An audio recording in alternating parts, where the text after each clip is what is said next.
Один из самых важных вопросов именно на этой улице стоит о необходимости прокладки асфальта. Жителям сложно проехать на машине, так и просто пройтись пешком. Особенно после дождя, когда скапливается вся слякоть и грязь.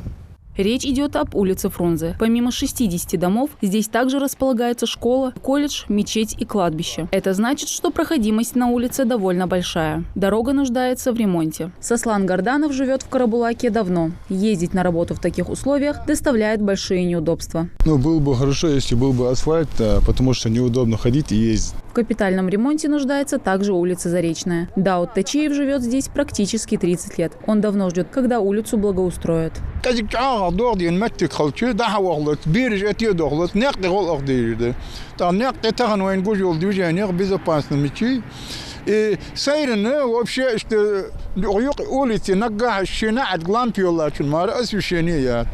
освещение тахлар сонага отмоста да хавол чутик там метров 50-70 буматун тротуар и дальше тротуар бат лахава маттигат уход нехт гол хавод اشتغل كونت освещение يدري тротуар ديت улица да халилок был и вот эту дорогу надо идар лужиш даягил лужиш холчус монаритра ханс уже лил мечош халсан холж резину иккиот дявали шиот заливает.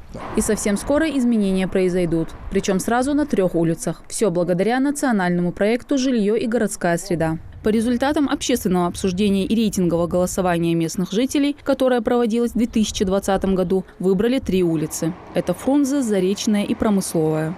По улице Фрунзе у нас планируется прокладка дорожного полотна, асфальтового с асфальт-бетонным покрытием, организация тротуара и уличное освещение с элементами благоустройства, именно скамейки, урны и уличное освещение. Протяженность данной улицы 570 погонных метров. Также у нас по улице Промысловая тоже там протяженность более 700 метров.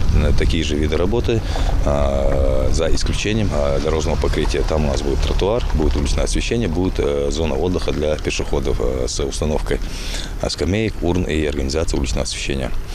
Такие же виды работ, и, в принципе, однотипные виды работ и по улице Заречной. Там протяженность у нас 440 погонных метров. Начать капитальный ремонт улиц планируют уже в этом месяце. Для этого подготовка идет полным ходом. Как только позволят погодные условия, работу начнут несколько единиц техники и специалисты. Средства, выделенные на 2023 год, составляют 20 миллионов 129 тысяч. Сметная документация полностью подготовлена. Сейчас у нас идет процедура отбора подрядной организации путем проведения конкурсной процедуры согласно 44 федерального закона. Также в прошлом году по проекту «Жилье и городская среда» провели аналогичные работы на улицах Зязикова, Пушкина и Градусова. А на тех, которые планируют благоустроить, последний капитальный ремонт проводился почти 10 лет назад. Завершить работы по благоустройству планируется до конца октября. Мадина Цора, Рамзан Зурабов, Новости 24.